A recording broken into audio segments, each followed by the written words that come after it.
नमस्कार प्यारे विद्यार्थियों, कैसे हैं आप लोग? सब लोग कुशल मंगल, सब बढ़िया। चलिए थोड़ी सी पढ़ाई की बात कर लेते हैं। आज हम लोग पढ़ेंगे, स्टार्ट करेंगे हम लोग इलेक्ट्रोमैग्नेटिज्म। ठीक है, इलेक्ट्रोमैग्नेटिज्म। ठीक है,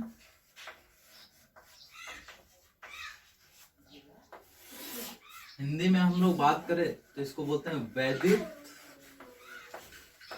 चुंबकत्व।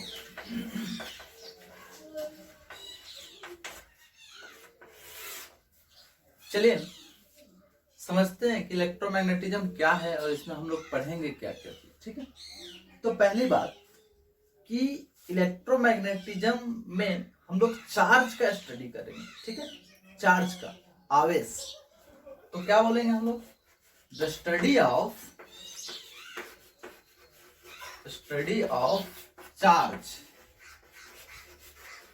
Is called electromagnetism. ठीक है, आवेश के अध्ययन को हम लोग क्या कहेंगे? वैद्युत चुंबकत्व। भाई साहब, बात यह है कि चार्ज के स्टडी को तो इलेक्ट्रोमैग्नेटिज्म कहेंगे, ये अच्छी बात है, लेकिन चार्ज क्या है ये समझें। पहले इसे समझना जरूरी है कि चार्ज होता क्या है। ठीक है, अच्छा, ये 12th का एक मेजर सेगमेंट है आपका इलेक्ट्रोमैग्नेटिज्म। ठीक है, और ये थोड़ा सा कैलकुलेटिव चैप्टर है, इसमें थोड़ा सा कैलकुलेशन ज्यादा होगा, है ना? तो घबराना नहीं है, बहुत हार्ड कैलकुलेशन नहीं होगा, आसानी है, बस समझना है। ठीक है, फील पूरा आएगा, टेंशन नहीं लेना है। तो चार्ज क्या होता है पहले इस बारे में समझे हम लोग। तो जैसे कि हम लोग ग्रेविटेशन पढ़ चुके हैं। ठीक है, ग्रेविटेशन में हम लोगों ने पढ़ा है कि अगर हम दो मास रखें, ठीक है, m1 m2, अगर दो मास रखे तो दोनों क्या करता है? आपस में एक अट्रैक्टिव फोर्स लगाता है। ठीक है, आकर्षण बल लगाता है, जिसे हम लोग बोलते हैं ग्रेविटेशनल फोर्स, गुरुत्वाकर्षण बल। तो ये किसके कारण लगता है? मास के कारण। ठीक है, तो मास के कारण, द्रव्यमान के कारण जो फोर्स लगता है वो अट्रैक्टिव फोर्स है, और उसे हम लोग ग्रेविटेशनल फोर्स बोलते हैं, और वो हमेशा अट्रैक्टिव होता है, हमेशा आकर्षित करता है एक दूसरे को अट्रैक्ट करता है। तो हम लोगों ने ऑब्जर्व करा कि जब दो मास को रखते हैं तो वो तो अट्रैक्ट करता ही है। जैसे अर्थ आपको अट्रैक्ट करता है, हम इसको चौक को छोड़ रहे हैं तो नीचे गिर रहा है, क्योंकि अर्थ इसको क्या कर रहा है? अट्रैक्ट कर रहा है। ये सब कहानी हम लोग पढ़ चुके हैं ग्रेविटेशन में। ठीक है, इसी तरह से हम लोगों ने ऑब्जर्व किया कि यार कुछ पार्टिकल्स ऐसे हैं जो एक दूसरे को रिपेल भी कर रहे हैं, मतलब उसको विकर्षित कर रहे हैं, मतलब उसको धक्का लगा रहे हैं। मतलब एक पार्टिकल यहां पे है, एक पार्टिकल यहां पे है। ठीक है, तो ये देखा गया कि ये इसको अट्रैक्ट भी कर रहे हैं और रिपेल भी कर रहे हैं। रिपेल कर रहे हैं यानी कि धक्का लगा रहे हैं। एक पार्टिकल ये, दूसरा पार्टिकल ये, एक दूसरे को धक्का लगा रहे हैं। तो फिर हम लोगों ने सोचा कि यार चलो, अट्रैक्शन तो हो सकता है कि ग्रेविटेशनल फोर्स के कारण, अट्रैक्शन तो ग्रेविटेशनल फोर्स के कारण हो सकता है, लेकिन ये रिपल्सन क्यों हो रहा है?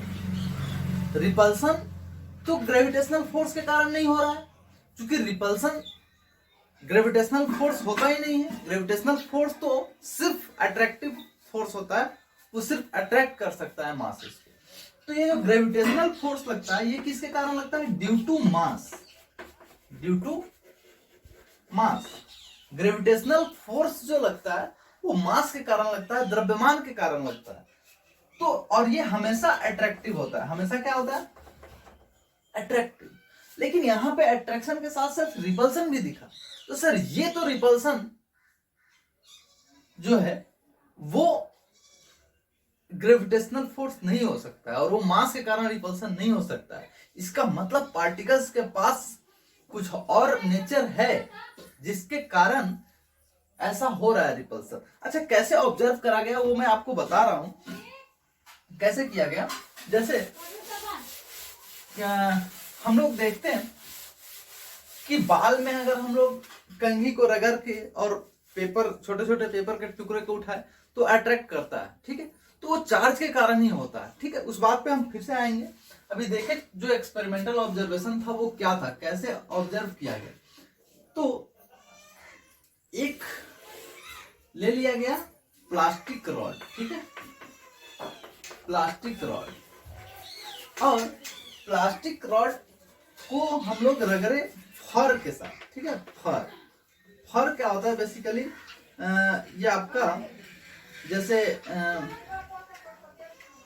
फर यानी कि वो बाल बोल सकते हैं एक तरह से, इस तरह से फर के साथ प्लास्टिक रॉड को रगड़े, और फिर हम लोगों ने एक ग्लास रॉड को रगड़े सिल्क के साथ, ठीक है। और हम लोग क्या किए कि दो प्लास्टिक रॉड को फर के साथ रगड़ के, अगर दोनों प्लास्टिक रॉड को एक किसी धागे से जब हम लोग लटका रहे थे तो देख रहे थे कि ये रिपल्सन शो कर रहा है। मतलब अगर हम ऐसे लटका के छोड़ दे रहे थे तो थोड़ी देर के बाद में ऐसे हो जा रहा था। इसका मतलब ये दोनों प्लास्टिक रॉड क्या कर रहा है, एक दूसरे को धक्का दे रहा है, ठीक है। वैसे ही हम लोग दोनों ग्लास रॉड को लिए, ठीक है, और दोनों ग्लास रॉड को इस तरह से लटकाए तो यही कहानी हो रहा था, दोनों एक दूसरे को रिपेल कर रहे थे। अब हम लोगों ने क्या किया कि फिर से वही काम किया, एक ग्लास रॉड रगड़ के, ग्लास रॉड को सिल्क के साथ रगड़ के और फर के साथ प्लास्टिक रॉड को रगड़ के ऐसे ही लटकाया धागे के साथ। तो हम लोगों ने देखा कि जैसे ही हम इसको लटका के छोड़ रहे हैं ये आपस में ऐसे आ जा रहे हैं, अट्रैक्ट करने लग रहे हैं। तो भैया ये तो यहाँ पे अट्रैक्शन हो गया, यहाँ पे रिपल्सन हो गया। अच्छा, यहाँ पे ग्लास रॉड, दोनों ग्लास लिए तो भी रिपल्सन हुआ, दोनों प्लास्टिक लिए तो भी रिपल्सन हुआ। तो इसका मतलब कि मास के अलावा तो कोई और चीज है यहाँ पे जो इस तरह का काम कर रहा है, रिपल्सन करवा रहा है। अच्छा, ये मास के अलावा जो चीज आ रहा है इस पे, जिसके कारण ये रिपल्सन हो रहा है, उसको हम लोगों ने नाम दिया चार्ज। हम लोगों ने क्या दिया, चार्ज नाम दिया। हम लोगों ने बोला कि ये जो रिपल्सन हो रहा है ना सर, ये चार्ज के कारण हो रहा है, ये मास के कारण नहीं हो रहा है। मास के कारण तो सिर्फ अट्रैक्शन होता है। तो यहाँ पे जो रिपल्सन हुआ और साथ साथ ये भी अट्रैक्शन, ये मास के कारण नहीं है, ये किसके कारण है, चार्ज के कारण, ठीक है। क्योंकि बिना रगड़े अगर हम लटका रहे थे तो वो सीधे लटक रहा था, वो अट्रैक्ट नहीं हो रहा था। क्योंकि ग्रेविटेशनल फोर्स बहुत वीक फोर्स होता है, ये हम लोग जानते हैं। ग्रेविटेशनल फोर्स कमजोर फोर्स होता है, अगर दो रॉड को हम लटका दे तो वो अट्रैक्ट नहीं कर सकता। लेकिन यहाँ पे अट्रैक्शन दिख रहा था, तो जाहिर सी बात है कि ये ग्रेविटेशनल फोर्स तो नहीं था।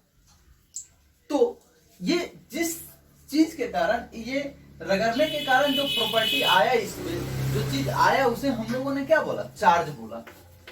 तो चार्ज के कारण ये अट्रैक्शन और रिपल्सन हो रहा था, ये बात हमें समझ में आया। इसका नाम हम लोगों ने दिया चार्ज। तो चार्ज पार्टिकल का वो प्रॉपर्टी था जिसके कारण पार्टिकल एक दूसरे को अट्रैक्ट या रिपेल कर सकते थे। लेकिन फिर से इसमें देखने वाली बात ये हो गई कि यहाँ पे जब सेम वाले को रखा गया तो रिपेल कर दिया, मतलब विकर्षित कर दिया, और जब अपोजिट वाले को रखा गया तो क्या कर दिया, अट्रैक्ट कर दिया। इसका मतलब तो ये हुआ कि सर चार्ज ये जो है वो एक टाइप का नहीं, चार्ज कितने टाइप का है, दो टाइप का है। जब सेम, अब चूंकि दोनों प्लास्टिक रॉड लिए या फिर दोनों ग्लास रॉड को सिल्क के साथ और प्लास्टिक को फर के साथ रगड़े तो उस पर सेम टाइप का, यानी कि एक ही प्रकार का प्रॉपर्टी उत्पन्न हुआ, उसमें एराइज हुआ। तो जो सेम प्रॉपर्टी वाला था वो क्या कर रहा था, रिपेल कर रहा था। इसका मतलब अगर सेम चार्ज आ रहा है तो क्या कर रहा है, रिपेल कर रहा है, और अपोजिट चार्ज आ रहा है तो क्या कर रहा है, अट्रैक्ट कर रहा है। तो हमें समझ में आया कि चार्ज तो दो तरह का क्रिएट हो रहा है, एक रिपेल कर रहा है, सेम वाला सेम वाले को क्या कर रहा है, रिपेल कर रहा है, और सेम वाले डिफरेंट वाले को क्या कर रहे हैं, अट्रैक्ट कर रहा है।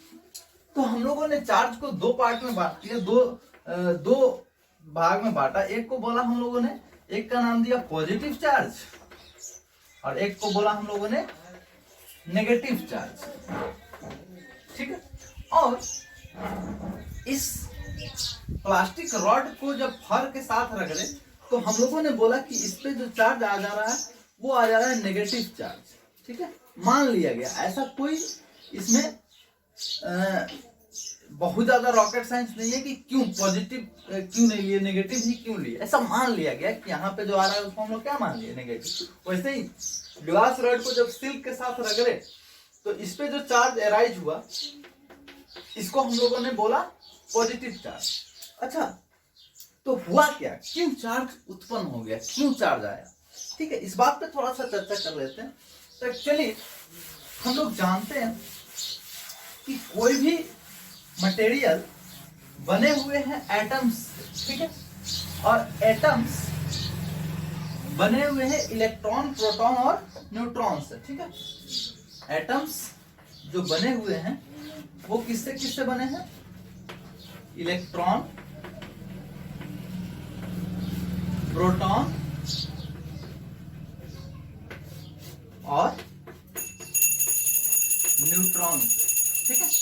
तो इलेक्ट्रॉन को ई से डिनोट करेंगे, प्रोटॉन को पी से और न्यूट्रॉन को एन से। इलेक्ट्रॉन, प्रोटॉन और न्यूट्रॉन, ठीक है। तो हम लोगों ने जे थॉमसन इलेक्ट्रॉन का खोज किए थे, उन्होंने इलेक्ट्रॉन पे जो चार्ज था उसको बोला कि इसको नेगेटिव चार्ज मान लीजिए। इसमें भी कोई रॉकेट साइंस नहीं है कि इलेक्ट्रॉन का चार्ज ही क्यों नेगेटिव माने, बस उनको मन किया वो मान लिए, एक कन्वेंशन है, ठीक है। क्योंकि वो माइनस नेगेटिव चार्ज इसको मानते आ रहे हैं तो इसलिए हम लोग भी मान रहे हैं, आगे भी माना जाएगा। प्रोटॉन पे जो चार्ज था उसको पॉजिटिव चार्ज बोला गया और न्यूट्रॉन पे कोई चार्ज नहीं था, इसको न्यूट्रल बोला गया, ठीक है, न्यूट्रल। तो एटम के पास इलेक्ट्रॉन, प्रोटॉन और न्यूट्रॉन थे। अच्छा, हम जानते हैं कि कोई भी एटम होता है उसका जेड होता है एटॉमिक नंबर, ठीक है, और जितना जेड होता है उतना ही इलेक्ट्रॉन होता है, उतना ही प्रोटॉन होता है। यानी अगर हम बात करें हाइड्रोजन की तो हाइड्रोजन के पास एक प्रोटॉन है, एक इलेक्ट्रॉन है और इसका एटॉमिक नंबर 1 है। यानी कि जितना एटॉमिक नंबर उतना ही उसके पास इलेक्ट्रॉन और उतना ही प्रोटॉन, एक न्यूट्रल एटम के पास। अच्छा, एटॉमिक स्ट्रक्चर में हम लोग ये भी पढ़े हैं कि एटम के पास, एटम का जो सेंट्रल पार्ट होता है उसको न्यूक्लियस बोलते हैं, जहां पे आपके प्रोटॉन्स एंड न्यूट्रॉन्स होते हैं और इलेक्ट्रॉन चारों तरफ चक्कर लगा रहे होते हैं सर्कुलर ऑर्बिट्स में। ये हम लोगों ने पढ़ा है।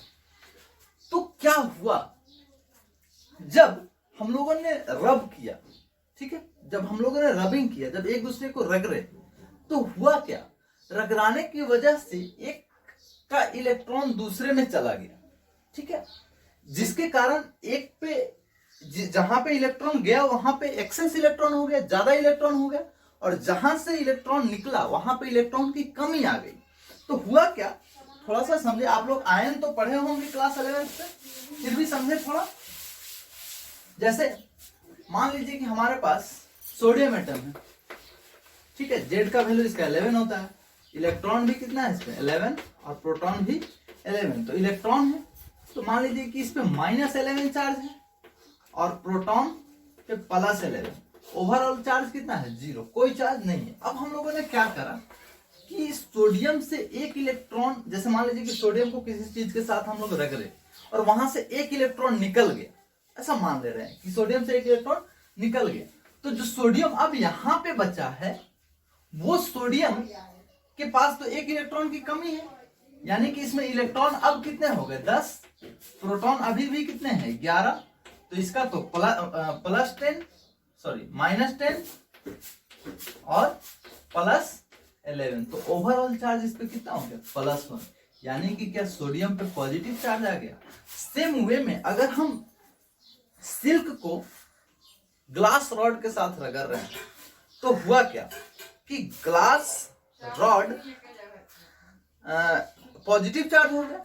इसका मतलब ये हुआ कि ग्लास रॉड से इलेक्ट्रॉन निकल के कहां पे चला गया, सिल्क के पास। या फिर ये भी हो सकता है कि सिल्क से प्रोटॉन निकल के ग्लास रॉड पे आ गया, ऐसा हो सकता है। लेकिन जनरली आप देखिए एटॉम का स्ट्रक्चर देखिए कि बाहर कौन होते हैं, इलेक्ट्रॉन होते हैं, तो इसलिए ट्रांसफर इलेक्ट्रॉन ही होते हैं, प्रोटॉन का ट्रांसफर नहीं होता है, ठीक है। तो इसलिए टेक्निकली हम लोग यही कहेंगे कि इलेक्ट्रॉन का ट्रांसफर हुआ है। तो मान लीजिए कि ग्लास रॉड और सिल्क को जब हम लोगों ने रगड़ा तो ग्लास रॉड पे पॉजिटिव चार्ज आया, इसका मतलब वहां से इलेक्ट्रॉन निकल के कहां गया, सिल्क के पास। तो जहां पे इलेक्ट्रॉन जा रहा है वहां पे नेगेटिव चार्ज, और जहां से इलेक्ट्रॉन निकल रहा है वहां पे क्या होगा, पॉजिटिव चार्ज। क्लियर है। तो हम लोग कह सकते हैं चार्ज का डिफिनेशन कि चार्ज प्रॉपर्टी है किसी भी पार्टिकल का जिसके कारण एक चार्ज पार्टिकल दूसरे चार्ज पार्टिकल पे फोर्स लगाता है। क्लियर है।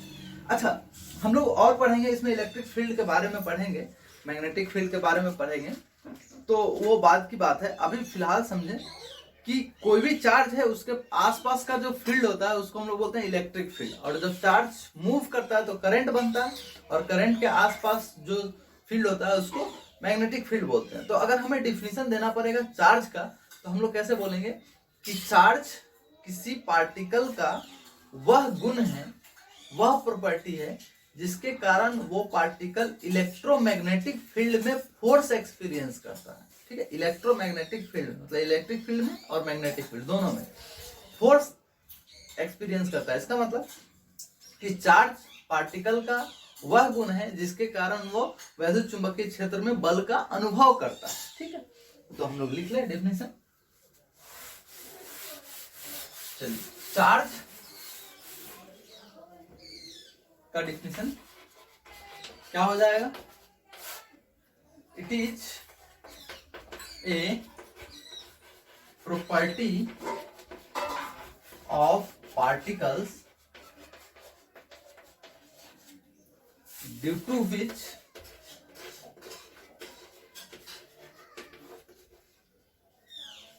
The particle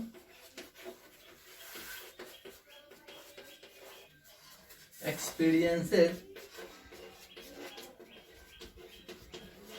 a force in electromagnetic field। ध्यान से देखिए, यह एक गुण है जिसके कारण कण, हम क्या लिखेंगे, यह कण का एक गुण है जिसके कारण कण वैद्युत चुंबकीय क्षेत्र में एक बल का अनुभव करता है। ठीक है, सिर्फ में अगर मास का बात की जाए, मास के बारे में हम लोग पढ़े तो क्या लिखते हैं, मास एक प्रॉपर्टी है पार्टिकल का जिसके कारण वो मास ग्रेविटेशनल फील्ड में फोर्स का अनुभव करता है, फोर्स एक्सपीरियंस करता है। ठीक है, वो मास का डेफिनेशन हो गया, और ये किसका डेफिनेशन हो गया, चार्ज का।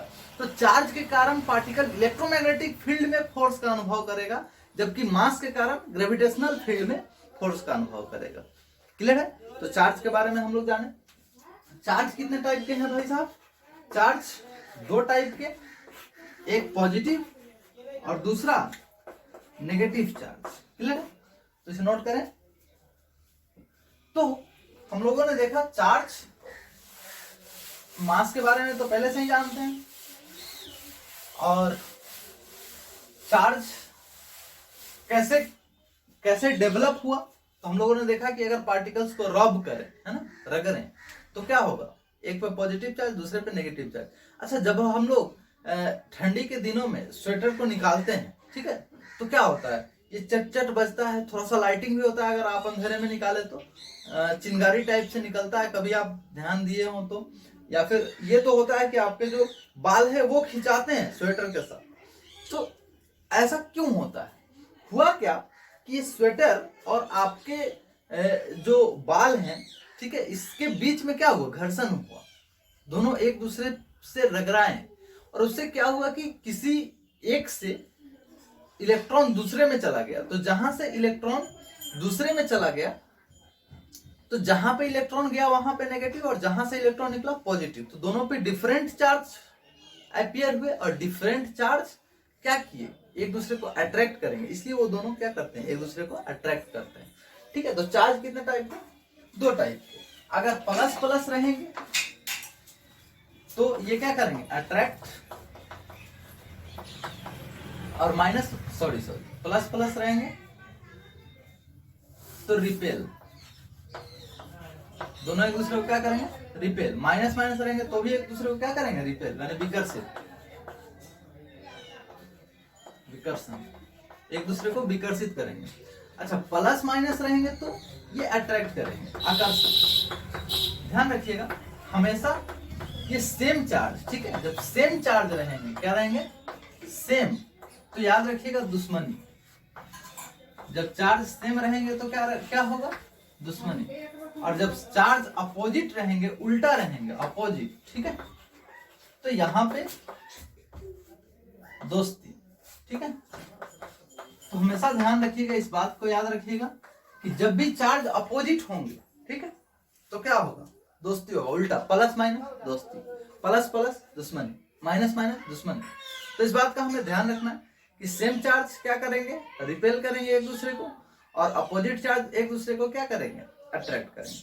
तो हम लोगों ने देखा कि चार्ज क्या होता है, ठीक है। दूसरी बात चार्ज के बारे में लिख लीजिए कुछ बात।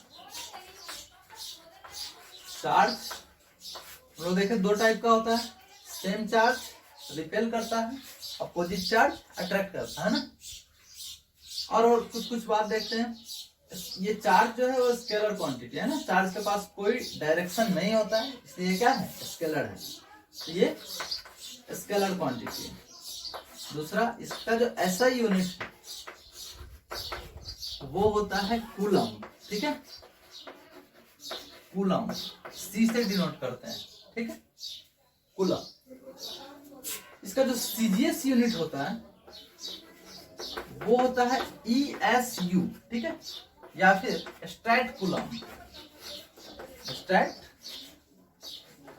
कूलम, ठीक है। ESU का फुल फॉर्म होता है इलेक्ट्रो स्टैटिक यूनिट, ठीक है, ESU या फिर स्ट्रैट कूलम। ध्यान दीजिए 1 कूलम होता है 2.9 इंटू 10⁹ ESU के बराबर, ठीक है, ये याद रखना है आपको कन्वर्जन। अच्छा एक और यूनिट होता है इसका EMU, ठीक है, EMU बोलते हैं इलेक्ट्रोमैग्नेटिक यूनिट, इलेक्ट्रोमैग्नेटिक यूनिट, तो ध्यान रखेंगे इसको भी। और 1 कूलम बराबर होता है 1/10 EMU, ठीक है। तो ये आपको कन्वर्जन ध्यान रखना है कि 1 कूलम बराबर 2.9 इंटू 10⁹ ESU या फिर स्ट्रैट कूलम, या फिर 1 coulomb equal to 1/10 EMU। Clear है। तो चार्ज स्केलर क्वांटिटी है, इसका यूनिट कूलम, ठीक है, कूलम ध्यान रखेंगे। और जो स्मॉलेस्ट चार्ज अभी तक पाया गया है, अभी तक जो हमारे यहाँ स्मॉलेस्ट चार्ज है वो इलेक्ट्रॉन का चार्ज होता है ना। स्मॉलेस्ट चार्ज, स्मॉलेस्ट चार्ज जो होता है वो क्या होता है चार्ज ऑन इलेक्ट्रॉन। अच्छा जितना चार्ज इलेक्ट्रॉन पे होता है उतना ही चार्ज प्रोटॉन पे होता है, ये हम लोग जानते हैं, केमिस्ट्री में पढ़े हुए हैं। तो चार्ज ऑन इलेक्ट्रॉन या फिर चार्ज ऑन प्रोटॉन, इलेक्ट्रॉन का चार्ज या फिर प्रोटॉन का चार्ज, इसको हिंदी में क्या लिखेंगे इलेक्ट्रॉन का आवेश अथवा प्रोटॉन का आवेश। स्मॉलेस्ट चार्ज माने सूक्ष्मतम आवेश, ठीक है, चाहे न्यूनतम आवेश बोल सकते हैं। तो अगर किसी बॉडी पे जो न्यूनतम आवेश है, जो स्मॉलेस्ट चार्ज है, सबसे छोटा चार्ज है, वो इलेक्ट्रॉन का चार्ज है या फिर प्रोटॉन का चार्ज है, और इसे हम लोग डिनोट करते हैं ई से, ठीक है, ई से। और ई का जो वैल्यू होता है वो 1.6 इंटू 10⁻⁻19 कूलम होता है। तो ध्यान रखिएगा ई का मतलब इलेक्ट्रॉन नहीं है, ई का मतलब होता है स्मॉलेस्ट चार्ज, ई का मतलब है स्मॉलेस्ट चार्ज। स्मॉलेस्ट चार्ज को हम लोग डिनोट कौन सी से करेंगे ई से, और इसका वैल्यू होता है 1.6 इंटू 10⁻⁻19 कूलम, ठीक है। और अगर हम चार्ज ऑन प्रोटॉन की बात करें, चार्ज ऑन प्रोटॉन, तो वो कितना हो जाएगा प्लस ई, ठीक है, यानी कि 1.6 into 10 to the power -19 coulomb. अगर हम बोले charge on electron, charge on electron, तो वो होता है माइनस, यानी कि -1.6 into 10 to the power -19 coulomb. तो ध्यान दीजिए, प्लस ई और माइनस ई का मतलब 1.6 into 10 to the power -19 coulomb. ठीक है, इसको नोट करें। अच्छा, जैसे कि हम लोगों ने पढ़ा कि स्मॉलेस्ट चार्ज जो है वो इलेक्ट्रॉन या प्रोटॉन का चार्ज है। हालांकि एक और चार्ज का खोज हो चुका है जिसको क्वार्क्स बोलते हैं। ठीक है, ये ऐसे ही स्टाइल मारने के लिए है, इसे रटना नहीं है, ये पूछा नहीं जाएगा एग्जाम में। क्योंकि ये जो क्वार्क्स हैं वो क्वार्क्स अभी इंडिपेंडेंटली कहीं पे नहीं पाए जाते हैं, अभी इंडिपेंडेंटली इन्हें ऑब्जर्व नहीं करा गया है। ठीक है, तो अभी जो इंडिपेंडेंटली मतलब अलग स्वतंत्र रूप से जो पाए जाने वाले हैं वो इलेक्ट्रॉन, प्रोटॉन, न्यूट्रॉन ही है जो हम लोग पढ़ते हैं। क्वार्क्स बस जान लीजिए, क्वार्क्स पे जो चार्ज होता है वो होता है plus minus 2e/3 plus minus e/3। ठीक है, ये ई से कम है ना, ई से कम है। तो जो सबसे छोटा चार्ज अभी हम लोग पढ़ेंगे वो कितना पढ़ेंगे, ई। अभी इसके बारे में पढ़ेंगे नहीं, बस ऐसे जानकारी के लिए, स्टाइल मारने के लिए। ठीक है, बाकी कोई इसमें कुछ रटना नहीं है। Quarks plus minus 2e plus minus 2e/3 plus minus e/3। तो जो स्मॉलेस्ट चार्ज है अभी हमारे लिए जो हम पढ़ेंगे वो है प्लस माइनस ई। अच्छा, जैसे मान लीजिए कि मैं आपसे पूछूं कि बताइए +1 कूलम, ठीक है, और -1 कूलम, इन दोनों में बड़ा कौन है, छोटा कौन है? तो आप क्या बोलेंगे? थोड़ा सा सोचिए स्क्रीन पॉज करके। तो हो सकता है आपके दिमाग में ये आया हो कि सर ये +1 कूलम है, +1 है तो ज्यादा होगा, और ये -1 है, नेगेटिव है तो कम होगा। ऐसा बिल्कुल नहीं, ये दोनों बराबर है, दोनों सेम है, दोनों इक्वल है। हाँ, ये प्लस माइनस ये बताता है कि इन दोनों का नेचर अपोजिट है, लेकिन वैल्यू तो दोनों का 1 कूलम है, नेचर अपोजिट है। ये प्लस माइनस नेचर बताता है, ना कि मैग्नीट्यूड। मैग्नीट्यूड तो ये है, तो मैग्नीट्यूड वाइज दोनों बराबर है। ये प्लस माइनस बस ये बताता है कि नेचर किसका क्या है, मतलब दोनों का अलग अलग नेचर है। प्लस प्लस है तो सेम नेचर, प्लस माइनस है तो अपोजिट नेचर। अच्छा सर, हम ये बोले कि -2 कूलम और 1 कूलम, बोलिए इसमें कौन ज्यादा है? तो इसमें तो फिर से वही ज्यादा है। ये कौन ज्यादा है?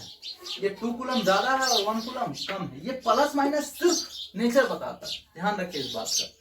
क्लियर है? तो प्लस माइनस सिर्फ नेचर बताएगा। क्लियर है? और कुछ नहीं। चलिए, तो हम लोगों ने चार्ज के बारे में देखा, इसका यूनिट देखा। अब हम लोग देखेंगे चार्ज के प्रॉपर्टीज। ठीक है, प्रॉपर्टीज ऑफ चार्ज। इससे पहले एक और चीज हम बात कर लें, मास के बारे में बात कर लें। हम लोगों ने देखा इलेक्ट्रॉन का चार्ज -e, प्रोटॉन का चार्ज +e और न्यूट्रॉन का चार्ज 0। ठीक है, मास ऑफ इलेक्ट्रॉन कितना होता है?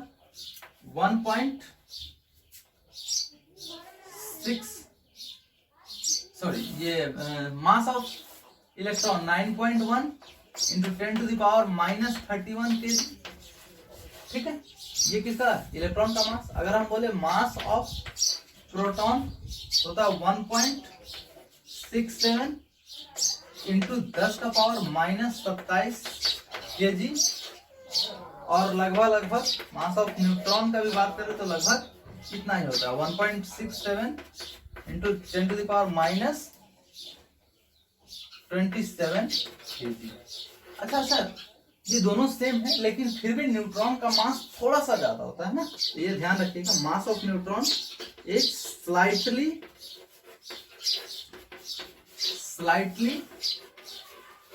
Greater than the mass of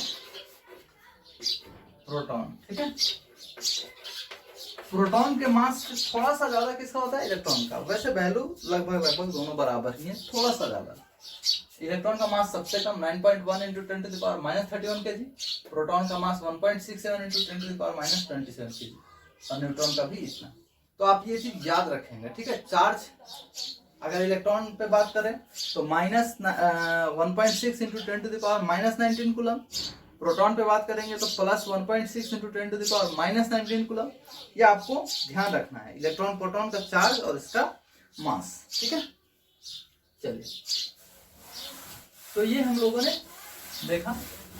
अब हम लोग बात कर लेते हैं प्रॉपर्टीज ऑफ चार्जेस, ठीक है। चलिए, properties of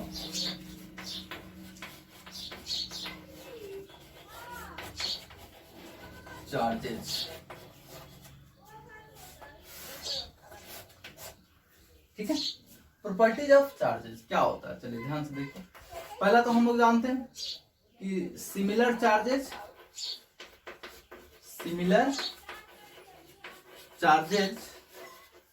repels each other. Hindi क्या हो जाएगा, समान आवेश एक दूसरे को विकर्षित करते हैं, while opposite charges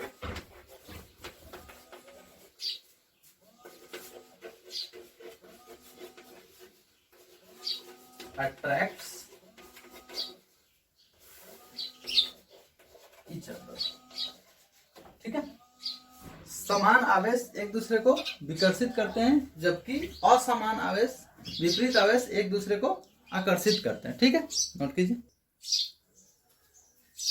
similar charges repels each other while opposite charges attract each other. समान आवेश एक दूसरे को विकर्षित करते हैं, जबकि असमान आवेश एक दूसरे को आकर्षित करते हैं। दूसरा इंपॉर्टेंट है, देखिएगा, इसको हम लोग बोलते हैं क्वांटाइजेशन ऑफ चार्ज। तो आपसे ये भी सवाल पूछता है कि बताइए क्वांटाइजेशन ऑफ चार्ज क्या है ना। शॉर्ट आंसर क्वेश्चन में पूछा जा सकता है। क्वांटाइजेशन ऑफ चार्जेस, आवेशों का क्वांटमीकरण, है ना।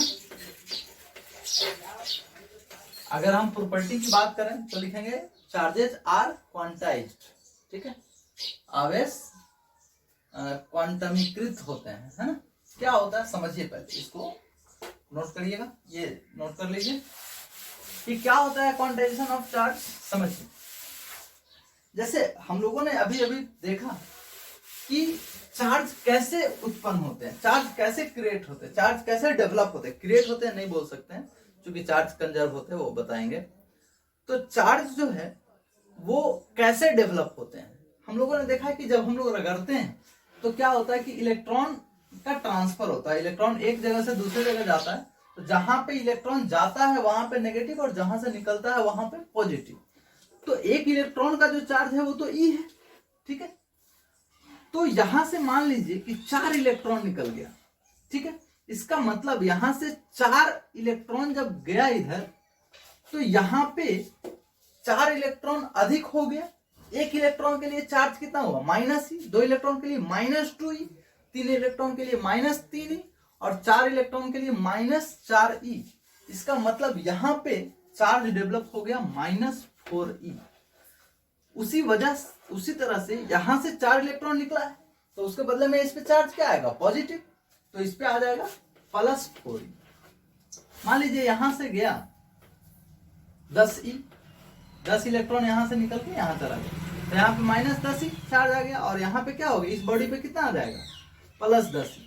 अगर यहां से मान लीजिए कि 4.5e जाए, मतलब 4.5 इलेक्ट्रॉन निकल के यहाँ पे चला जाए, तो यहाँ पे हो जाएगा चार्ज -4.5e, और यहाँ पे हो जाएगा +4.5e।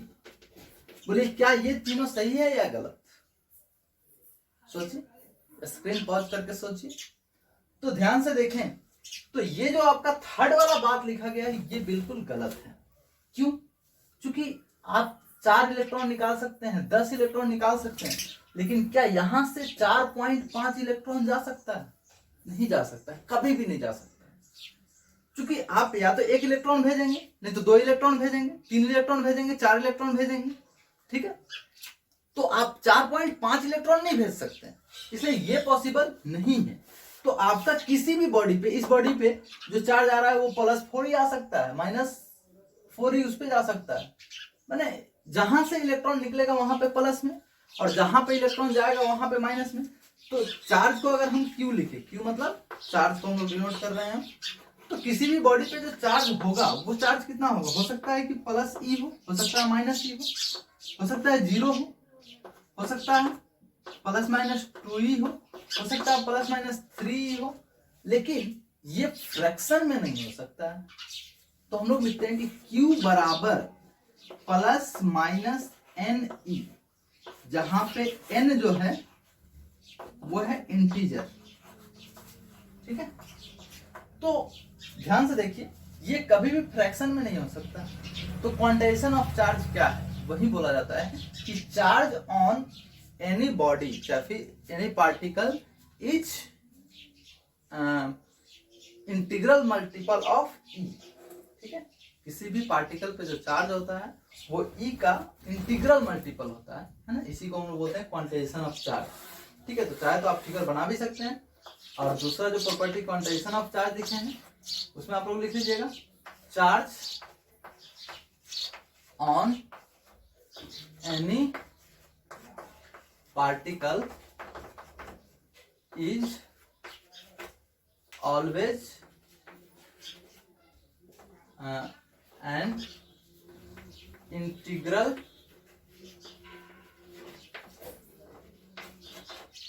मल्टीपल ऑफ E, ठीक है। और यहाँ पे नीचे में Q बराबर ±NE लिख लीजिएगा, ठीक है। तो इसलिए किसी भी कण पर उपस्थित आवेश हमेशा E के पूर्ण गुणांक के रूप में होता है, ठीक है। ये हम लोग लिखेंगे क्वांटाइजेशन ऑफ चार्ज, ठीक है। दूसरा, तो सेकंड प्रॉपर्टी हो गया, नोट करना इसको स्क्रीन पॉज करके। अब हम लोग तीसरा प्रॉपर्टी देखते हैं क्या है, क्या आपको ध्यान रखना है प्रॉपर्टी ऑफ चार्ज। तीसरा, जैसे मान लीजिए कि यहाँ पे एक बॉडी है, यहां से हमने मान लीजिए कि एक इलेक्ट्रॉन को निकाला, ठीक है। फिर तो एक इलेक्ट्रॉन के निकालने के कारण इस पे कितना चार्ज आ गया, +E। फिर 2 इलेक्ट्रॉन को और निकाला, तो अब कितना हो गया, एक E पहले से था, 2E और हो गया, तो क्या +3E हो गया। 10 इलेक्ट्रॉन को और निकाला, तो एक इलेक्ट्रॉन पहले निकल चुका था, 2 फिर निकला और 10 निकला, यानी कि टोटल 13 इलेक्ट्रॉन निकला। तो क्या इस पे +13E हो गया। वैसे ही ये जहां पे जा रहा होगा सब निकल के वहां पे -13E चार्ज हो जाएगा। यानी इसका मतलब ये है कि कोई भी बॉडी है, कोई भी पार्टिकल है, इस पे हम चार्ज दिए जा रहे हैं, 2 कूलम दिए, फिर 4 कूलम दिए, फिर 3 कूलम दिए, तो इस पे टोटल चार्ज, और इस पे मान लो कि अब दे रहे हैं -6 कूलम, तो इस पे टोटल चार्ज कितना होगा। तो टोटल चार्ज जो होगा इस पे Q बराबर वो कितना होगा, 2 coulomb + 4 coulomb + 3 coulomb -6 coulomb. Total कितना हो गया, 4 2 6 और 3 9 में से 6 हो गया, तो कितना हो जाएगा +3 कूलम। तो चार्ज तो जुड़ रहे हैं, अगर माइनस है तो घट जा रहे हैं, और प्लस है तो मतलब सेम वाले जुड़ रहे हैं और अपोजिट वाले घट रहे हैं, ठीक है। तो सिंपली चार्ज दोनों क्या हो रहा है, जुड़ रहे हैं। ऐसा होना भी चाहिए क्योंकि ये क्या है, स्केलर है। तो तीसरा लिखिएगा कि चार्जेज, तीसरा property, charges are additive in nature, ठीक है। तो हिंदी में लिखिएगा, आवेश योगात्मक प्रवृत्ति के होते हैं, ठीक है। मतलब चार्ज को हम लोग जोड़ सकते हैं, क्लियर। तो नोट करिए इसको। अब एक आइसोलेटेड सिस्टम लेते हैं, ठीक है। आइसोलेटेड का मतलब होता है अलग थलग। आइसोलेटेड मतलब इसमें ना तो कोई बाहर से आएगा और ना ही कोई अंदर से बाहर जाएगा, ना तो बाहर से कोई अंदर आएगा, ना ही अंदर से कोई बाहर जाएगा। अभी तो आइसोलेशन आप लोग बहुत अच्छे से समझ रहे होंगे, आइसोलेशन, ठीक है। आइसोलेशन मतलब उसको अलग कर दिया गया, ठीक है। कोरोना की वजह से आइसोलेशन आप लोग को बहुत अच्छे से समझ में आ गया है कि किसी भी इंसान को आइसोलेट कर दिया जा रहा है, मतलब उसको आइसोलेशन में रखा जा रहा है, मतलब उसको अलग रखा जा रहा है, ठीक है। तो आइसोलेटेड का मतलब अलग, वहां पे कोई बाहर से ना जाएगा, ना ही अंदर से कोई बाहर आएगा। मान लीजिए कि यहां पे एक सिस्टम है जिसके अंदर मान लीजिए कि 4 कूलम चार्ज है, यहाँ पे प्लस 6 कूलम चार्ज है, यहाँ पे माइनस 2 कूलम चार्ज है, ठीक है। अब सिस्टम में हमने कुछ किया, इसको रगड़ा उगड़ा कुछ भी किया, कुछ दूसरा, तो करने के बाद में यहाँ पे कुछ ये इस तरह का हो गया। यहाँ पे मान लीजिए कि प्लस 2 कूलम हो गया, यहाँ पे माइनस 3 कूलम हो गया, और यहाँ पे अब कितना होगा ये आपको बताना है। मान लीजिए कि x, तो आपको ये बताना है कि यहाँ पे चार्ज कितना होगा। तो सिंपल बात, पहले कितना चार्ज था, क्योंकि ये आइसोलेटेड है, बाहर से नहीं आ रहा है, ना ही अंदर से बाहर जा रहा है, तो जितना चार्ज है उतना तो अभी भी रहेगा यहाँ पे भी। तो यहाँ पे पहले चार्ज कितना था, 4 coulomb plus 6 coulomb minus 2 coulomb बराबर यहाँ पे 2 coulomb minus 3 coulomb plus x coulomb. इधर से देखिए 4 छोड़ 10, 10 में से 2 गया 8 कूलम बराबर 2 में से 3 गया minus 1 coulomb, minus 1 coulomb plus x। क्या इसको इधर लाएंगे तो x बराबर कितना आएगा, ये इधर आके 9 कूलम, मतलब x का वैल्यू कितना है 9 कूलम। जोड़ के देख लीजिए, पहले कितना था 4 6 10 में से 2 गया 8, यहाँ पे देखिए यहाँ पे 9 कूलम आया, तो 9 और 2 11, 11 में से 3 गया 8, तो अभी भी सेम है। तो हम लोग बोलते हैं कि चार्ज कंजर्व रहते हैं, चार्जेज आर कंजर्व, ठीक है। इसको बोलते हैं कंजर्वेशन ऑफ चार्ज, आवेशों का संरक्षण। आवेश संरक्षित होते हैं कि ना तो हम चार्ज को क्रिएट कर सकते हैं, ना ही डिस्ट्रॉय कर सकते हैं, बस इसे एक बॉडी से दूसरे बॉडी में ट्रांसफर कर सकते हैं। तो charge can neither be created nor be destroyed, charge को ना ही, आवेश को हम ना ही, इसको नोट कर लीजिएगा जब नेक्स्ट हम लोग लिख लेंगे उसके बाद, चार्ज को ना ही हम बना सकते हैं, ना ही हम नष्ट कर सकते हैं। चलिए तो नेक्स्ट प्रॉपर्टी, तीसरा या फिर चौथा जो भी हो उसमें लिखिएगा, चौथा ही होगा, नंबरिंग आप कर लीजिएगा। चार्जेज आर रिमेन कंजर्व, ठीक है। It means we can neither create nor destroy the charges, ठीक है। क्या देखेंगे, आवेश संरक्षित होते हैं, अर्थात ना हम चार्ज की उत्पत्ति कर सकते हैं, ना ही इसका विनाश कर सकते हैं, है ना। या फिर आप ऐसे भी लिखें, charge can neither be created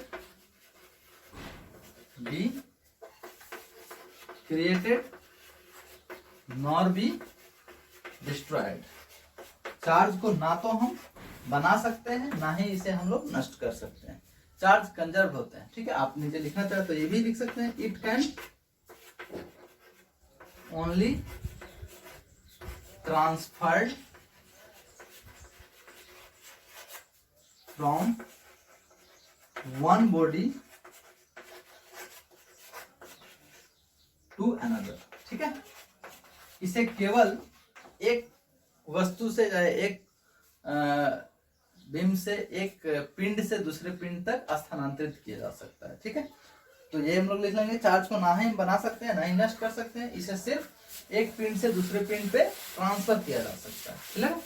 transfer कर सकते हैं, स्थानांतरित कर सकते हैं, चार्ज का प्रॉपर्टी। अच्छा यार, मास के बारे में हम लोगों ने पढ़ा है। मास जो होता है, नेक्स्ट प्रॉपर्टी, मास के लिए हम लोग फॉर्मूला पढ़े हैं, m0 by under root 1 minus v² by C square. M not को हम लोग बोलते हैं रेस्ट मास, ठीक है। v है speed of particle, speed of particle, कण का रफ्तार, कण का चाल, और c होता है speed of light, speed of light, ठीक है। इसका वैल्यू होता है c का 3 × 10⁸ मीटर पर सेकेंड। भाई साहब जैसे ही कोई पार्टिकल मूव करता है तो इसमें वेलोसिटी आता है, ये रेस्ट मास। जब पार्टिकल रुका हुआ है तब, यानी कि जब वेलोसिटी 0 है तब, तो देखिए वेलोसिटी 0 है, 0/c 0, 1 - 0 कितना आएगा 1, और 1 में m नॉट से डिवाइड करेंगे तो कितना आएगा, m नॉट में 1 से डिवाइड करेंगे m नॉट ही आएगा, तो m बराबर m नॉट। जब ऑब्जेक्ट रुका हुआ है तो उसका मास कितना है m नॉट। जब वो चलने लगा तो इस फॉर्मूला के अनुसार उसका मास चेंज होता है। हालांकि हम लोग पढ़े नहीं है अभी तक, चूंकि बहुत ज्यादा वेरिएशन नहीं आता है, जो हम लोग पढ़े हैं अभी तक उसमें कोई वेरिएशन नहीं आता है बहुत ज्यादा, इसलिए हम लोग उसका स्टडी नहीं करते हैं। लेकिन रियलिटी में ये फॉर्मूला होता है। तो स्पीड के साथ जैसे ही कोई बॉडी, कोई पार्टिकल मूव करना शुरू करता है तो उसका मास चेंज होता है, लेकिन चार्ज चेंज नहीं होता है, ठीक है। चार्ज पार्टिकल के स्पीड से चेंज नहीं होता है, रुका हुआ है तो भी चार्ज उतना ही रहेगा, मोशन में आएगा तो भी चार्ज वही रहता है, उतना ही रहता है, ठीक है। तो आप इसे लिख लेंगे कि चार्ज डज नॉट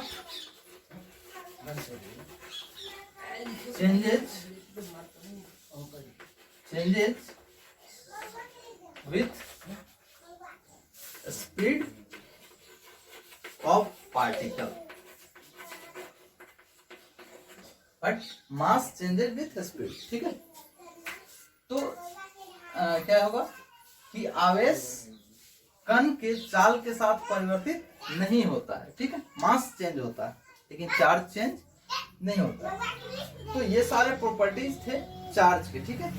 तो हमें क्या क्या ध्यान रखना है, सेम चार्ज रिपेल करते हैं, अपोजिट चार्ज अट्रैक्ट करते हैं, चार्ज जो होते हैं क्वांटाइज होते हैं, चार्ज कंजर्व होते हैं, चार्ज स्पीड के साथ चेंज नहीं होते, ठीक है। तो ये सारे चर्चा किसके बारे में थी, चार्ज के बारे में। चार्ज का यूनिट कूलम होता है, ठीक है। स्मॉलेस्ट चार्ज ई होता है, ई का वैल्यू 1.6 × 10⁻−19 कूलम होता है, ठीक है। तो अच्छा एक और बात हम लोग देखते हैं, ऐसा पूछा जाता है कि अगर किसी बॉडी को हम लोग चार्ज दे रहे हैं, किसी पार्टिकल को चार्ज दे रहे हैं, तो उसका मास क्या हो सकता है, घटेगा, बढ़ेगा, या फिर घट बढ़ दोनों सकता है। ये आपसे पूछा हुआ सवाल है, शायद बोर्ड में पूछा हुआ था कि अगर किसी पार्टिकल को चार्ज दे रहे हैं तो उस पार्टिकल का मास घटेगा कि बढ़ेगा, या फिर घट बढ़ दोनों सकता है। तो ध्यान से देखिए कि अगर यहां से हम इलेक्ट्रॉन निकाल रहे हैं, ठीक है, इलेक्ट्रॉन निकाल के इधर भेज रहे हैं, तो ध्यान से देखिए अगर इलेक्ट्रॉन इसमें से चला जा रहा है तो इसका तो मास घट जाएगा ना, और इसका चार्ज, इसका मास क्या होगा, बढ़ जाएगा। तो अगर हम रगड़ रहे हैं तो वहां पे क्या हो रहा है, मास घट भी रहा है और मास बढ़ भी रहा है। तो जहां पे पॉजिटिव चार्ज हो रहा है, यहां से इलेक्ट्रॉन निकला है तो यहाँ पे पॉजिटिव चार्ज, तो इसका मास क्या हुआ, घटा। और जहां पे नेगेटिव चार्ज हो रहा है वहां पे मास क्या हो रहा है, बढ़ रहा है।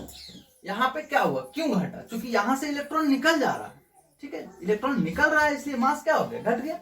और यहाँ पे इलेक्ट्रॉन ऐड हो रहा है इसलिए मास क्या हो गया, बढ़ गया। तो आप इसे नोट में लिख लेंगे कि जब हम लोग दो बॉडीज को रगड़ते हैं तो जिसपे पॉजिटिव चार्ज आता है उसका मास घटता है, और जिसपे नेगेटिव चार्ज होता है उसका मास बढ़ता है, क्योंकि पॉजिटिव वाले से इलेक्ट्रॉन निकलता है और नेगेटिव वाले के पास इलेक्ट्रॉन जुड़ता है, ठीक है। तो ये आप लोग नोट में लिख लेंगे, क्लियर है। तो ये कहानी थी चार्ज के बारे में। एक सेकेंड, चलिए थोड़ा सा हम चर्चा करते हैं कंडक्टर्स एंड इंसुलेटर्स, ठीक है। कंडक्टर्स एंड इंसुलेटर्स क्या होते हैं समझिए। तो कंडक्टर भाई साहब उसको बोलते हैं जो करंट को यानी कि चार्ज को पास होने देता है, अपने से होकर के पास होने देता है, मतलब अपने से होकर के गुजरने देता है। तो ऐसा मटेरियल जिससे होकर के चार्ज पास कर सके, जिससे होकर के चार्ज गुजर सके, उसे हम लोग कंडक्टर बोलते हैं। और जहां से होकर के चार्ज ना गुजर सके उसे हम लोग क्या बोलते हैं? इंसुलेटर। आप लोगों ने क्लास 10 में भी पढ़ा होगा कि वैसा पदार्थ, वैसा वस्तु जिससे होकर के करंट पास करे, ठीक है, करंट जिससे होकर के फ्लो करे, ठीक है, उसे हम लोग क्या बोलते हैं? कंडक्टर। और जिससे होकर के करंट पास नहीं करे उसको हम लोग बोलते हैं इंसुलेटर। तो क्या बोल लिखेंगे? The material which allow the charge flow, ठीक है, is called conductors। वह पदार्थ, वैसा वस्तु जो आवेशों के प्रवाह को अलाउ करे, ठीक है, उसे हम लोग क्या कहेंगे? कंडक्टर। हिंदी का लिखेंगे वैसा पदार्थ जो आवेशों के प्रवाह को अलाउ करे, अलाउ ही लिख लीजिएगा, उसे हम लोग क्या कहते हैं? चालक। कंडक्टर का हिंदी होता है चालक, और इसका होता है कुचालक। क्या लिखेंगे? The materials which do not allow, ठीक है, ये किसका हो जाएगा? इंसुलेटर का। तो जो चालक, कंडक्टर क्या होगा? Which allow. कंडक्टर में डू नॉट नॉट लिखिएगा, कंडक्टर में क्या लिखिएगा? The material which allow the charge flow is called conductor. और इंसुलेटर में क्या लिखिएगा? The material which do not allow charge flow is called insulator. Clear? आप सुनिए, तो चार्ज फ्लो को अलाउ करता है कौन? कंडक्टर। और इंसुलेटर चार्ज फ्लो को अलाउ नहीं करता है। जैसे ये कैसे पता चला? एक्सपेरिमेंटल ऑब्जर्वेशन है वो, बस समझ लीजिए, एक्सपेरिमेंट करके ऐसा देखा गया कि एक मेटल का बॉल रखे, मतलब कंडक्टर, इस पे कोई चार्ज नहीं था, ये न्यूट्रल था, ठीक है। फिर हम लोगों ने क्या किया कि एक चार्ज रॉड लिया, ठीक है, और इसको कनेक्ट कर दिया एक कॉपर वायर से। कॉपर आपका कंडक्टर है, ठीक है, और ये चार्ज। अब क्या हुआ कि थोड़ा सा कनेक्ट करके छोड़े, फिर उसके बाद में कॉपर वायर को हटा दिए, और तब देखे कि इस पे भी चार्ज आ गया है। और ये कैसे पता चला कि इस पे चार्ज आ गया है? छू के तो पता कर नहीं सकते थे। तो फिर इसी को लाए यहाँ पे। जब इसको यहाँ पे लाए तो देखे कि ये क्या हो रहा है, ये इधर मुड़ जा रहा है, इधर भाग जा रहा है, ठीक है, ये ऐसे हो जा रहा है। इसका मतलब ये वाला इसको रिपेल किया, तो पहले तो ये न्यूट्रल था, अब इसको जैसे ही कनेक्ट किए, चार्ज इधर से फ्लो होकर इधर आ गया, फिर ये क्या किया, इस पे भी चार्ज आ गया, तो एक दूसरे को रिपेल किया। इसका मतलब ये जो कॉपर था, कॉपर इस चार्ज को इधर से पास होने दिया, ठीक है, तभी ये जाके चार्ज हो गया। तो इसको हम लोग बोलेंगे कंडक्टर। कॉपर क्या है? कंडक्टर। अच्छा, वैसे ही अगर इसको एक किसी प्लास्टिक के रॉड से जोड़ रहे थे तब ऐसा कर रहे थे तो ऐसा नहीं हो रहा था, पहले ही जैसा कहानी था। तो हमें समझ में आया कि कंडक्टर और इंसुलेटर क्या है, ठीक है।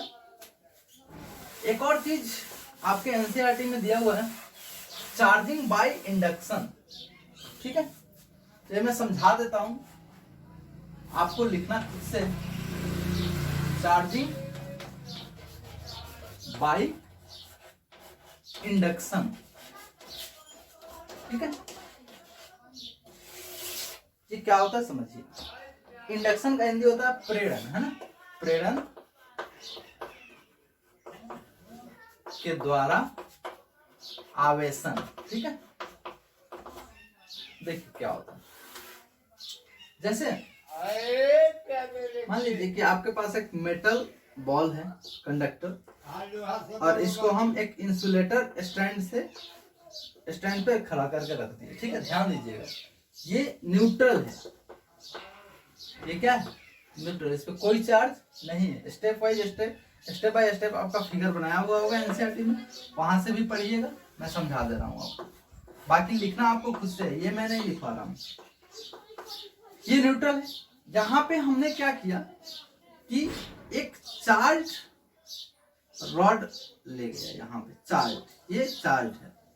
अब मान लीजिए कि इस पे पॉजिटिव चार्ज है, या फिर मान लीजिए कि इस पे नेगेटिव चार्ज है। इस पे क्या है? नेगेटिव चार्ज है। मेटल तो न्यूट्रल है, लेकिन इसमें इलेक्ट्रॉन प्रोटॉन है, इस पे कोई चार्ज नहीं है, ओवरऑल चार्ज 0 है, लेकिन इलेक्ट्रॉन प्रोटॉन तो है। तो यहां से जैसे ही नेगेटिव चार्ज को यहां ले गए, ये क्या किया, पॉजिटिव चार्ज को इधर खींच लिया, अट्रैक्ट कर लिया, और चूंकि नेगेटिव है तो नेगेटिव वाले को क्या करेगा, दूर भेजेगा, तो नेगेटिव वाले को इधर भेज दिया। तो इन्हें हम लोग बोलते हैं इंड्यूस्ड चार्ज। क्या चीज? इंड्यूस्ड चार्ज, प्रेरित आवेश। अब इंड्यूस्ड क्यों भाई? क्योंकि यहां पे तो कोई चार्ज था नहीं, ये इसके कारण आया है, तो इसके कारण इंड्यूस हो गया है, प्रेरित हो गया है, इसलिए इसको हम लोग क्या बोल रहे हैं, प्रेरित चार्ज, इंड्यूस्ड चार्ज। अब जब यहाँ पे इंड्यूस हो गया, तब हम लोगों ने क्या किया, हम लोगों ने किया यूं कि यहां से इधर माइनस था, माइनस प्लस, इधर इंड्यूस हो गया, इधर हो गया माइनस इंड्यूस। अब हमने क्या किया, एक तार से इसको ग्राउंड कर दिया, मतलब धरती में जोड़ दिया। तो हम जानते हैं कि अर्थ जो है वो अर्थ इनफाइनाइट चार्ज को एब्जॉर्ब कर सकता है, ठीक है, इनफाइनाइट चार्ज को एब्जॉर्ब कर सकता है, यानी कि इनफाइनाइट चार्ज को अवशोषित कर सकता है, या फिर इनफाइनाइट चार्ज दे भी सकता है, उसके पास बहुत सारे इनफाइनाइट चार्ज हैं, या इनफाइनाइट चार्ज को एब्जॉर्ब कर सकता है। तो यहां से क्या हुआ, नेगेटिव वाला इधर चला गया, मतलब ग्राउंड में चला गया। अब क्या बचा, नेगेटिव जैसे चला गया इसमें अंदर, तब हम क्या किए, इसको हटा दिए। जब इसको हटाए तो कैसा हो गया है, ये आपका इंड्यूस्ड रॉड यहाँ पे था नेगेटिव वाला, और यहाँ पे तो पॉजिटिव है ही है, और तार को हम लोग हटा दिए। फिर अब क्या किए, फिर नेक्स्ट स्टेप में इसको हटा दिए। तो इसको जब हटा दिए तो ये वाला जो पॉजिटिव चार्ज इस पे बच गया, वो चारों तरफ फैल गया, ठीक है। तो ये अब ये जो बॉल है वो अकेला चार्ज हो गया। तो इसे हम लोग बोलते हैं, इस प्रोसेस को हम लोग बोलते हैं चार्जिंग बाय इंडक्शन। पहले हम लोगों ने क्या किया, एक न्यूट्रल मेटल लिया, उसके बगल में हम लोगों ने क्या रखा, एक चार्ज रॉड को रखा, और फिर क्या हुआ, इसके कारण यहाँ पे चार्ज इंड्यूस हो गया, इस नेगेटिव वाले रॉड की तरफ पॉजिटिव चार्ज, अपोजिट साइड में नेगेटिव चार्ज। फिर हम लोगों ने क्या किया, इसको अर्थ कर दिया, ग्राउंड से जोड़ दिया। फिर ये नेगेटिव चार्ज कहाँ चला गया, ग्राउंड में, इस पे क्या होता, पॉजिटिव। फिर हम लोगों ने अर्थिंग हटा के, पहले अर्थिंग हटाया तो इस तरह का सिचुएशन हुआ, और जब इसको हटाया तो ये हो, ठीक है। ये पूछता नहीं है एग्जाम में, अगर पूछ लेते तो ये फिगर बना के 2-4 शब्द अपने से लिख लीजिएगा, नंबर मिल जाएगा, है ना। बाकी ये पूछेगा भी तो शॉर्ट आंसर में पूछेगा 2 नंबर। तो अब बाकी आप एनसीईआरटी से पढ़ के जो समझ में आए आपको वो लिख लीजिएगा, अपने मन से भी लिख सकते हैं। तो चार्जिंग बाय इंडक्शन तो हम लोगों ने पढ़ी ली।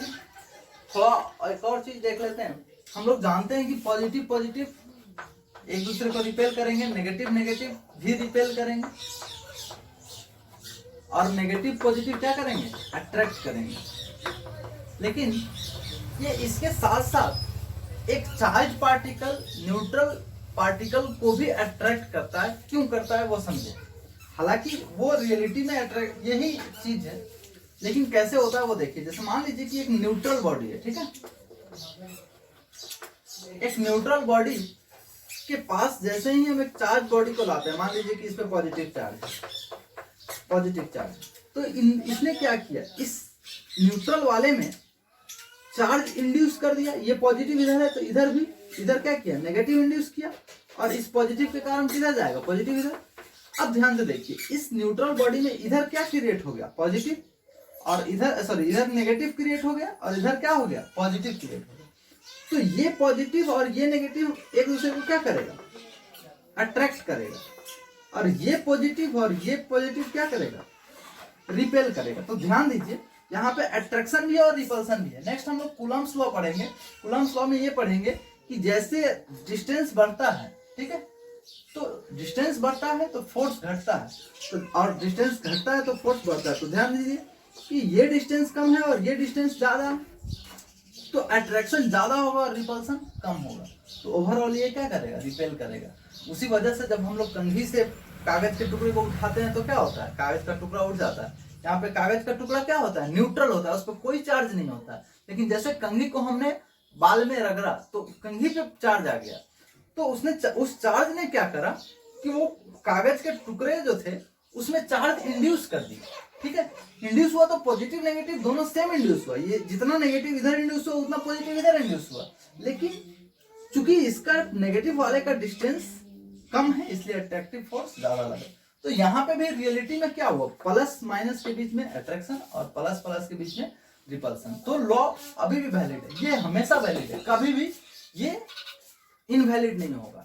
ठीक है, अच्छा एक और चीज कई बार आपको लोग बता देगा कि एक हेवी चार्ज है, ठीक है, एक हेवी पॉजिटिव चार्ज है, ठीक है, और एक छोटा पॉजिटिव चार्ज है। तो पॉजिटिव पॉजिटिव भी एक दूसरे को अट्रैक्ट करते हैं, ऐसा आपको बोला जाएगा। ऐसा हो सकता है कि कोई आपको बता दे कि स्पेशल केस में एक बड़ा पॉजिटिव चार्ज एक छोटे पॉजिटिव चार्ज को अट्रैक्ट करता है, ये पॉजिटिव चार्ज को अट्रैक्ट नहीं करता है, ये ध्यान रखिएगा। होता क्या है, जैसे मान लीजिए कि यहाँ पे पॉजिटिव चार्ज है, ठीक है, यहाँ पे क्या है, सारा पॉजिटिव चार्ज है और ये बॉडी है। तो पॉजिटिव चार्ज है तो इसका मतलब ये नहीं है कि यहाँ पे नेगेटिव नहीं है, बात समझे। यहाँ पे पॉजिटिव चार्ज है तो इसका मतलब बिल्कुल नहीं है कि यहाँ पे नेगेटिव नहीं है, पॉजिटिव भी है और नेगेटिव भी है। यहाँ पे एक्सेस पॉजिटिव है, मतलब अतिरिक्त चार्ज जो है वो पॉजिटिव है। जैसे मान लीजिए कि सोडियम प्लस लिखते हैं Na+, तो इसमें क्या हो गया, 10 इलेक्ट्रॉन है और 11 प्रोटॉन है, मतलब यहाँ पे प्रोटॉन भी है और यहाँ पे इलेक्ट्रॉन भी है। ओवरऑल पॉजिटिव चार्ज है, +1 है, यहाँ पे प्रोटॉन भी है और यहाँ पे इलेक्ट्रॉन भी है, नेगेटिव भी है और पॉजिटिव भी है। 10 इलेक्ट्रॉन 10 प्रोटॉन को तो न्यूट्रलाइज कर दे रहा है, फिर भी एक प्रोटॉन एक्स्ट्रा बच जा रहा है, इसलिए इस पे चार्ज कितना हो रहा है, +1, यानी कि वहां पे भी नेगेटिव है। सेम वे में अगर यहाँ पे पॉजिटिव चार्ज है तो साथ साथ यहाँ नेगेटिव भी है, लेकिन ज्यादा कौन सा है, पॉजिटिव है। उसी वजह तरह से यहाँ पे भी ज्यादा कौन है, पॉजिटिव है। ठीक, तो हुआ यूं कि ये पॉजिटिव चार्ज चूंकि हैवी है तो ये पॉजिटिव चार्ज वाले ने क्या किया कि यहाँ पे जो एटम्स थे उसको ये आयोनाइज कर दिया, ये पॉजिटिव वाला यहाँ वाले जो पॉजिटिव थे उसको उधर शिफ्ट कर दिया और जो उधर कम ही थे नेगेटिव, वो उन नेगेटिव को इधर खींच दिया। ठीक है, इस नेगेटिव के खींचने की वजह से फिर ये नेगेटिव क्या हुआ, इंड्यूस हुआ, तो इंड्यूस होगा तो उधर तो पॉजिटिव ही इंड्यूस हो जाएगा ना।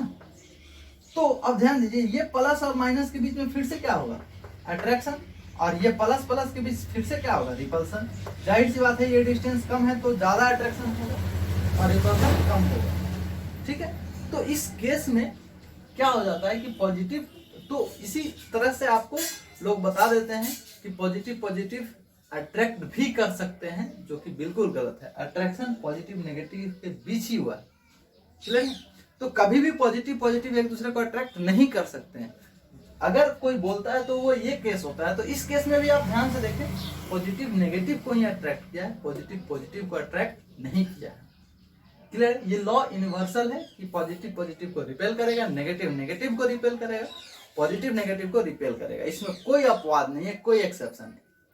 क्लियर, तो इतना आप लोग पढ़ें, इसमें जो डाउट हो वो मेरे से पूछें, फिर हम लोग नेक्स्ट लेक्चर में मिलते हैं। चलिए, थैंक यू।